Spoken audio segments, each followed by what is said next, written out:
It's a very different way of talking, but I would believe that 6:30 is a great way of having a very, very healthy life. Trust me, don't eat anything after 6:30. Your life will change. You will not require many doctors in your life.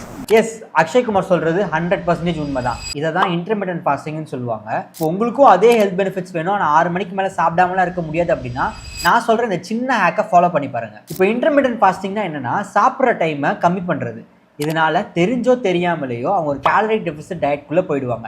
இதனால் diabetes remission achieve பண்ணுறது, weight loss ஆகிறது, sleep quality improve ஆகிறது, இந்த மாதிரி நிறைய health benefits கிடைக்கும். இதில் இவ்வளோ பெனிஃபிட்ஸ் இருந்தாலும் இது எல்லாருனாலையும் பண்ண முடியாது. இப்போ உங்களாலே அந்த மாதிரி பண்ண முடியாத மாதிரி இருந்துச்சுன்னா நீங்கள் இந்த 6 மணிக்கு மேலே சாப்பிடாமல் இருக்கிறதுக்கு பதிலாக ஓவரால் சாப்பிட்ற எல்லா மீல்ஸையுமே ஒரு சின்ன போர்ஷனை மட்டும் கம்மி பண்ணுங்கள், which is calorie deficit diet. In fact சொல்ல போனால் இந்த இன்டர்மீடியன்ட் ஃபாஸ்டிங்கிறது இந்த கேலரி டெஃபிசிட் அச்சீவ் பண்ணுறதுக்கான ஒரு டூல் தான். உங்களால் அதே கேலரி டெஃபிசிட்டை எல்லா மீல்லையும் சின்ன சின்ன போர்ஷனை கட் பண்ணி எக்ஸசைஸ் இன்க்ளூட் பண்ணி பண்ண முடிஞ்சிச்சு அப்படின்னா ஸ்டில் உங்களுக்கு அதே இன்டர்மீடியன்ட் ஃபாஸ்டிங்கில் வர எல்லா பெனிஃபிட்ஸும் வரும்.